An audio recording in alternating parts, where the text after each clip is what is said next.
துன்மார்க்கனோடு ஸ்தோத்திரம் நம்ம ஒருமித்து போக முடியாது. விபச்சாரக்காரனோடு ஒருமித்து போக முடியாது. ஸ்தோத்திரம். கர்த்தருக்கு விரோதமாக இருக்கவனோடு கூட நாம் ஒருமித்து போக முடியாது. அவர் சொல்கிறார் 22ஆம் வசனம், முழு பகையாக நான் பகைக்கிறேன், அவர்கள் எனக்கு பகைங்கராகவே எண்ணுகிறேன் ஆண்டவரே, ஆனால் உமக்கு சிநேகிதனாக இருக்கிறவர்களை நான் சிநேகிப்பேன். உமது முகம் நோக்கி பார்த்தவர்கள் வெட்கப்பட்டு போவதில்லை, உமது திருநாமம் அறிந்தவர்கள் கைவிடப்படுவதில்லை. உமது முகம் நோக்கி பார்த்தவர்கள் வெட்கப்பட்டு போவதில்லை, உமது திருநாமம் அறிந்தவர்கள் கைவிடப்படுவதில்லை. நம்பினோரை நீர் மறப்பதில்லை, உம்மை தேடி வந்தோரை வெறுப்பதில்லை. நம்பினோரை நீர் மறப்பதில்லை, உம்மை தேடி வந்தோரை வெறுப்பதில்லை. உமது முகம் நோக்கி பார்த்தவர்கள் வெட்கப்பட்டு போவதில்லை, உமது திருநாமம் அறிந்தவர்கள் கைவிடப்படுவதில்லை. உடைந்த பாத்திரம் என்று நீர் எவரையும் தள்ளுவதில்லை, உடைந்த பாத்திரம் என்று நீர் எவரையும் தள்ளுவதில்லை. ஒன்றுக்கும் உதவாதோர் என்று நீர் எவரையும் சொல்லுவதில்லை, ஒன்றுக்கும் உதவாதோர் என்று நீர் எவரையும் சொல்லுவதில்லை. இயேசு மகாராஜா எங்கள் நேசா, இரக்கத்தின் சிகரம் நீரே.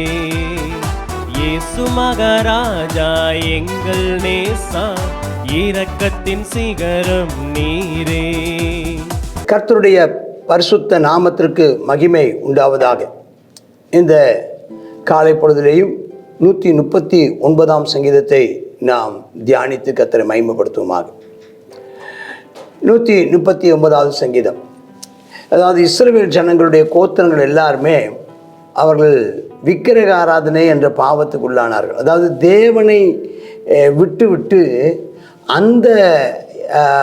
அந்த பகுதியில் இருந்த ஏற்கனவே இருந்த அவர்களுடையதான வழிபாட்டுக்கு நேரம் திரும்பிட்டாங்க. தேவன் இஸ்ரவேல் ஜனங்களுக்கு கொடுத்ததான வழிபாட்டு முறை அது ஒரு வித்தியாசமான ஒன்று, தனி சிறப்பான ஒன்று. தேவன் தனி சிறப்பானவர். அவருடைய தேவன், இஸ்ரவேலின் தேவன் தனி சிறப்பு வாய்ந்தவர். இஸ்ரவேலுடையதான விதிமுறைகளும் கட்டளைகளும் தனி சிறப்பு வாய்ந்தவைகள்.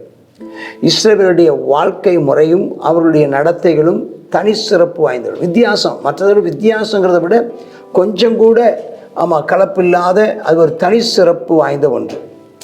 இந்த இப்படி ஒரு தனி சிறப்பு வாய்ந்த ஒன்று ஆகிய இவங்க அதை இழந்து அவர்கள் மற்றவர்களைப் போல வாழ நினைத்து அவர்கள் பாவத்துக்குள்ளானார்கள். அவர்கள் அவர்களோடு கூட தங்களை என்ன செய்து கொண்டார்கள், அவர்களோடு கூட தங்களை அடையாளப்படுத்தி கொண்டார்கள். தங்களுடைய தனி சிறப்பை இழந்து போனார்கள். அவருடைய வேறுபாட்டை நம்ம எந்த நாள் வரைக்கும் நமக்குள்ள வேறுபாடுகளை அந்த உலகத்துக்கும் நமக்குள்ள வேறுபாட்டை நாம் காண்பிக்கிற வரைக்கும் தான் நமக்கு மரியாதை. இந்த வேறுபாடு உனக்குள்ளே இல்லைன்னா, வேறுபாட்டின் ஜீவியம் உனக்குள்ளே இல்லைன்னா, நீனும் ஒன்று தான் அவங்களும் ஒன்று தான், நாம் ஸ்தோத்திரம் பிரயோஜனம் இல்லை. சரி, நம்முடைய தேவனை பற்றி இங்கே சொல்லுகிற ஒரு உயரமான உன்னதமான காரியங்களை நாம் இந்த 139ஆம் சங்கீதத்தில் பார்க்குறோம். மற்ற எல்லாரையும் காட்டிலும் நம்முடைய தேவனுடைய பார்க்க. முதலாவது, நம்முடைய தேவன் சகலவற்றையும், அவர் எல்லாவற்றையும் எல்லாம் அறிந்த தேவன். அவர் நம்ம ஆராய்ஞ்சு பார்த்துருக்கிறாரு. நம்ம எங்கே உட்கார்றோம், நம்ம எப்பெல்லாம் உட்கார்றோம் அப்படின்னு பார்க்குறாரு. எழுந்திருக்கிறத பார்க்குறாரு. நம்ம என்ன நினைக்கிறோங்கிறத அறிஞ்சிருக்கிறாரு. நான் நடந்தாலும் அவருக்கு தெரியும், நம்ம படுத்திருந்தாலும் தெரியும். நம்மளை சுற்றி இருக்கிறாரு. அவர் வழிகள் எல்லாம், நம்முடைய வழியெல்லாம் அவருக்கு தெரியும். நம்முடைய வாயிலிருந்து வார்த்தை வர்றதுக்கு முன்னாலே அது அவருக்கு தெரியும். அவர் முற்புறத்திலும் பிற்புறத்திலும் என்னை நெருக்கி கரத்தை நம்மளோடு கூட அவர் நினைச்சு இருக்கிறாருன்னா அவர் இருந்திருக்கிறார். எல்லாம் அறிந்தவர், எல்லாம் அறிந்தவர். என்னை குறித்து சில சொல்லுவாங்க, என்னை பற்றி எங்கள் அம்மாவுக்கு நல்லா தெரியும்பாங்க, எங்கள் அப்பாவுக்கு நல்லா தெரியும்பாங்க, அப்புறம் போனால் என்னுடைய மனைவிக்கு நல்லா தெரியும்பாங்க, அப்புறம் போனால் என்னுடைய பிள்ளைகளுக்கு நல்லா தெரியும்பாங்க, அப்புறம் போனால் என் நண்பர்களுக்கு என்னை எல்லாம் தெரியும். ஆனால் எல்லாம் தெரிந்த ஒருவர் நமக்கு இருக்கிறாரு. நம்முடைய தாயை விட நம்ம அதிகமாக நிறைந்தவர், மனைவியை விட அதிகமாக அறிந்தவர் நமக்கு ஒருத்தர் இருக்கிறார். அவர் நம்மை முற்றிலும் அறிந்திருக்கிறவர். நம்முடைய நினைவுகளை அறிந்திருக்கிறார், நம்முடைய இருதயத்தின் எண்ணங்களை அறிந்திருக்கிறார், நம்முடைய போக்கை அறிந்திருக்கிறார், வரவை அறிந்திருக்கிறார், உட்கார்தல். அவருக்கு மறைவாக ஒன்றுமே இல்லை. 7ஆம் வசனம், பாவிக்கு மறைவாக எங்கே போவேன். அப்போ எல்லாம் அறிந்தவர். 2வது எங்கும் நிறைந்தவர். அப்படி பாவிக்கு மறைவாக எங்கே போக முடியும்? சமூகத்தை விட்டு எங்கே, வானத்துக்கு போனாலும் அங்கேயும் அவர் இருக்கிறாரு, பாதாளத்தில் படுக்க போட்டாலும் அங்கேயும் இருக்கிறாரு, விடிய எங்கே கடையாந்திரத்துக்கு போய் தங்கினாலும் அங்கேயும் அப்படி கை நடத்தும், வலதுகரம் பிடிக்கும். இருளுக்குள்ளே போய் ஒழிஞ்சிக்கிட்டேன், இருட்டுக்குள்ளே போய் ஒழிஞ்சிக்கிட்டேன்னாலும் ஆமாம் அங்கே அந்த என்னை சுற்றி இருக்கிறதுனால இருளும் அவருக்கு வெளிச்சமாக இருக்கும். ஆமாம், அவருக்கு மறைவாக இருள் அந்தகாரப்படுத்தாது, இரவும் பகலும் அவருக்கு ஒன்று தான். நம்முடைய உள்ளந்திரியங்களை அவர் அறிந்திருக்கிறார். தாயின் கற்பத்தில் இருந்தது முதல் நம்மை அறிந்திருக்கிறார், நம்ம கூட இருக்கிறார். அவர் எங்கும் நிறைந்தவர். ஏன், நான் தாயின் கற்பத்தில் நான் இருக்கும்போது அங்கேயே என் கூட இருந்தவர்.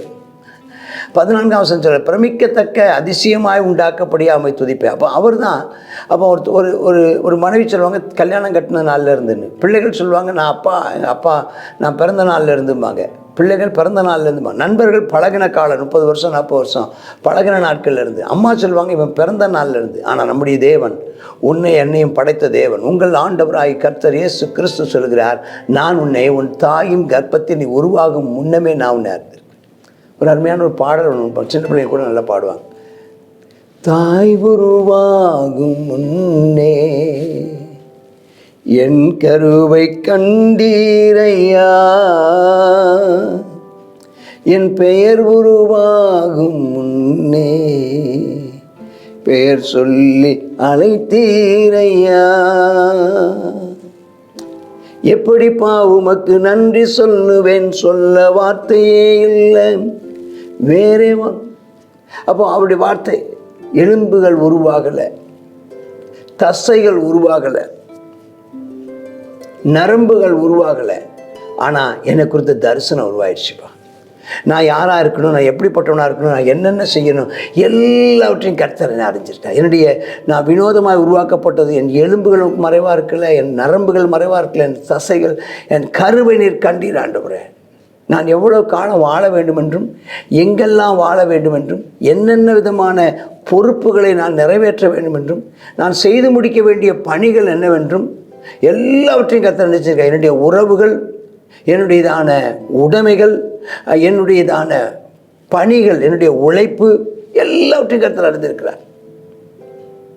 கர்த்தருக்கு ஸ்தோத்திரம். அது மாத்திரம் இல்லை, அதை பற்றி அந்த 17ஆம் வசனம், உம்முடைய ஆலோசனைகள்னா உம்மை குறித்து நினைக்கிற அந்த நினைவு, உம்முடையதான சர்வ வல்லமை உள்ளவர், எல்லாம் செய்ய வல்லவர், எல்லாம் அறிந்தவர், எங்கும் நிறைந்தவர், எல்லாம் அறிந்தவர், எங்கும் நிறைந்தவர், எல்லாம் செய்ய வல்லவர். அப்போ அந்த அவரை நம்ம நினச்சி பார்க்கணுன்னா நிறைய இருக்குது. நம்ம அவரோடு இருக்கணும். அப்போ நமக்கு பெட்டராக தெரிகிற வழி என்ன தெரியுமா? நாம் அவரோடு இருப்பது தான் நமக்கு பெருசு. அப்போ நான் அறிந்திருக்கிற தேவன், நானும் அவரை அறிந்திருக்கிறேன். நான் அவரை விட்டு எங்கேயும் போக மாட்டேன். நான் அவரை அறிந்திருக்கிறேன். அப்படி சித்தத்தை அறிகிற அறிவு தான் அறிவு. நான் அவரை அறிகிற அறிவில் நான் வளருவேன். நான் அவருடைய சித்தத்தை செய்வேன். நான் அவர் இருக்கிற இடத்துல நான் இருப்பேன். அவரை நம்பி அவரை பூரணமாய் அவர் எல்லாம் செய்ய வல்லவர் என்பதனால் அவருக்கு என்னை முற்றிலுமாய் நான் அர்ப்பணித்திருக்கிறேன் அப்படின்னு சொல்கிறது தான் சரியானது. ஆமாம், இன்னைக்கு நீங்கள் சொல்லுங்கள், எல்லாம் அறிந்த தேவனிடத்தில் என்னை முழுமையாய் அர்ப்பணிக்கிறேன். எல்லா இடங்கள்லையும் எங்கும் நிறைந்தவருக்கு என்னை அர்ப்பணிக்கிறேன். எல்லாம் செய்ய வல்லவருக்கு என்னை அர்ப்பணிக்கிறேன். நான் அவர் இல்லாமல் நான் இல்லை. நான் எப்போதும் அவரோடே இருக்கிறேன். 18ஆம் வசனம், இன்னும் மண்டையில் இருக்கிறேன். நான் எப்பவும் மண்டையில் தான் நான் இருக்கிறேன். இன்னும் உம்மை நான் அறிவேன், இன்னும் உம்மை கிட்டி சேர்வேன், இன்னும் உம் பாதம் பணிவேன், இன்னும் உமக்காக உழைப்பேன், இன்னும் உமக்காய் நான் காத்திருப்பேன். அப்புறம் கடைசியாக 19ஆம் வசனம் 20ஆம் வசனம் அது ஆமாம் தொடர்ந்து அதுக்குள்ள வசனங்களை பார்க்கும்போது 22ஆம் வசனம் வரைக்கும் பார்க்கும்போது துன்மார்க்கனை பற்றி சொல்லப்பட்டிருக்கு. ஆண்டவர் துன்மார்க்கனை அழித்து போடுவார். இவர் சொல்கிறார், துன்மார்க்கனை அந்த அழித்து போட்டால் நல்லா இருக்கும்ப்பா. இரத்த பிரியர், ஆமாம், துன்மார்க்கன் எப்பவுமே நீதிமானுக்கு விரோதியாக தான் இருப்பான். துன்மார்க்கனுக்கு நீதிமான் அருவருப்பு, நீதிமானுக்கு துன்மார்க்கன் அருவருப்பு. அவர் உண்மை குறித்து துன்மார்க்கமாய் பேசுகிறார்கள், தேவனை குறித்து துன்மார்க்கமாக பேசுகிறாங்க. உங்களுடைய சத்துருக்கள் நாமத்தை வீணில் வழங்குறாங்க. கர்த்தாவே, உங்கள் பயக்கிறவர்களை நான் பகைக்காமல், உமக்கு விரோதமாக இரும்பல அருவருக்காமல், நாமளும் அப்படி இருக்கணும். கர்த்தரை பயக்கிறவர்களோடு கூட நீங்கள் இணக்கமாக இருந்தீங்கன்னா கர்த்தரை பிரியப்படுத்த முடியாது. கர்த்தரை பயக்கிறவங்கள நீங்கள் பகைத்து தான் ஆகணும். சில நேரங்களில் நம்ம எல்லாரையும் பகைத்துக்க விரும்பாமல் இருக்கோம் பாருங்கள், நம்ம எல்லாரையும் பகைக்காமல் இருக்கிறோம் பாருங்கள், அது கூட அதில் கொஞ்சம் ஜாக்கிரதையாக இருங்க. அவிரோதமாக இடம்பெறல அருவருக்காமலும் இருப்பேனோ. சிலரை அருவறுத்து தான் ஆகணும், சிலரை பகைத்து தான் ஆகணும். துன்மார்க்கனோடு ஸ்தோத்திரம் நம்ம ஒருமித்து போக முடியாது. விபச்சாரக்காரனோடு ஒருமித்து போக முடியாது. ஸ்தோத்திரம். கர்த்தருக்கு விரோதமாக இருக்கவனோடு கூட நாம் ஒருமித்து போக முடியாது. அவர் சொல்கிறார் 22ஆம் வசனம், முழு பகையாக நான் பகைக்கிறேன், அவர்கள் எனக்கு பகைங்கராகவே எண்ணுகிறேன் ஆண்டவரே. ஆனால் உமக்கு சிநேகிதனாக இருக்கிறவர்களை நான் சிநேகிப்பேன். உம்மை நான் சிநேகிப்பேன், உம்மை சிநேகிக்கிறவர்களை நான் சிநேகிப்பேன். நீதிமான்களையும் பரிசுத்தவான்களோடும் கூட நான் எப்போதும் இணைந்து இருப்பேன் சொல்லிட்டு 23ஆம் வசனம் சொல்கிறாரு. ஆமென். அப்படி இருக்கும்போது நான் உமக்கு முன்பா எப்பவும் உத்தமனாக இருக்கணும்ப்பா. நான் எப்பவும் நான் அந்த வேறுபாட்டை காப்பாற்றணும் இருக்கணும். எல்லாம் அறிந்த தேவன், எங்கும் நிறைந்த தேவன், எல்லாம் செய்ய வல்லவராகிய உம்மை அறிவதே என் வாழ்க்கை. உம்மை அறிகிற அந்த நேரத்தில் எனக்குள்ளே இருக்கிற தடைகள் என்னை ஆராய்ந்து பாரும், என் இருதயத்தை அறிஞ்சுக்கொள்ளும், என்னை சோதித்து பாரும், என்னை சிந்தனைகளை 3 வார்த்தை சொல்கிறார். இருதயத்தை பற்றி சொல்கிறாரு, ஆமென் ஸ்தோத்திரம். ஆமென். சிந்தையை பற்றி சொல்கிறாரு, ஸ்தோத்திரம். 24ஆம் வசனத்தை என் வழிகளை பற்றி சொல்கிறார். நீங்களும் சொல்லுங்கள், என்னுடைய சிந்தனை, என்னுடைய இருதயம், என்னுடைய அன்றாட வாழ்க்கை வழிமுறைகள் எல்லாவற்றிலும் வேதனை உண்டாக்கும் ஒரு விதமாக நான் இருக்கிறேனா? நான் வேதனை உண்டாக்குகிறேனா? என் இருதய சிந்தனையில் நான் அவரை நான் ஆமென் ஸ்தோத்திரம் நான் வேதனை உண்டாக்குகிறேனா? என் எண்ணங்களில் ஆமென் ஸ்தோத்திரம், என் மனதின் எண்ணங்களில் நான் அவருக்கு விரோதமாக இருக்கிறேனா? என் சிந்தனைகளை நான் தப்பு பண்ணுறேனா?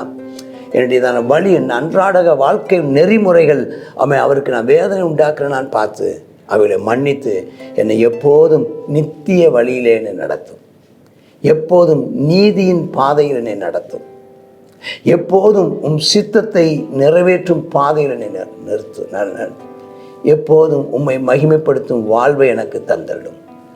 ஆமேன், ஆமேன், ஆமேன். God bless you. கர்த்தருடைய பரிசுத்த நாமம் மகிமைப்படுவதாக. சங்கீதம் 139வது சங்கீதத்தில் கர்த்தர் நம்மை அறிந்திருக்கிறார். கர்த்தர் அவருடைய நாலேஜ் இல்லாமல் நம்முடைய வாழ்க்கையில் எதுவும் நடக்கிறதில்ல. அவர் அறியாமல் நாம் எதை செய்தாலும் அவர் எல்லாவற்றையும் அறிந்திருக்கிறார். உட்காருதலையும் எழுந்திருக்கிறதுலையும் படுத்திருக்கிறதுலையும் நம்ம பேசுகிறதையும் நம்ம நினைவுகளின் தோற்றம் முதற்கொண்டு என்ன செய்திருக்கிறாராம்? அறிந்திருக்கிற தேவனாக இருக்கிறார். அவர் சர்வ வல்லவர், சர்வ வியாபி, சர்வ ஞானி, சர்வ பூமியின் ஆண்டவர், எல்லாவற்றின் மேலும் ஆளுகை செய்கிற தேவன்.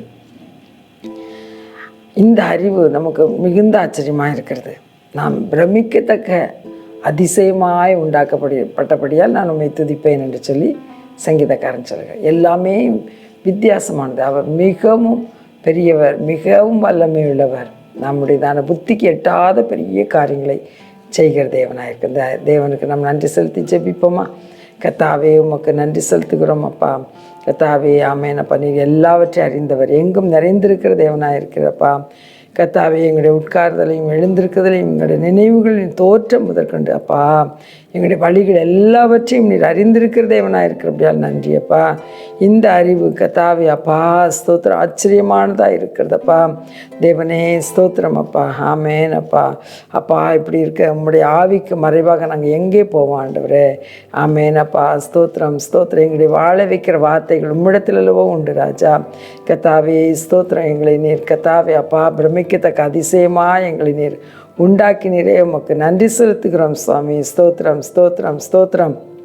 கர்த்தாவே, இந்த நாளிலும் எங்களை ஆராய்ந்து நீர் அறிந்திருக்கிறீரப்பா. அப்பா ஸ்தோத்திரம் ஆண்டவரே. அப்பா எங்களுடைய நினைவுகளை தூரத்திலிருந்து அறிகிற தேவனாக இருக்கிறீரப்பா. ஆமென் அப்பா. ஸ்தோத்திரம். வேதனை உண்டாக்கும் வழி என்னிடத்தில் உண்டோ என்று பார்த்து தேவனை நித்திய வழியில் எங்களை நடத்த வேண்டும் என்று இந்த வேளையில் அப்பா உம்முடைய சமூகத்தில் எங்களை தாழ்த்தி ஒப்பு கொடுக்கிறோம். இயேசுவின் நாமத்தில் ஜெபிக்கிறோம் நல்ல பிதாவே. ஆமென். ஆமென்.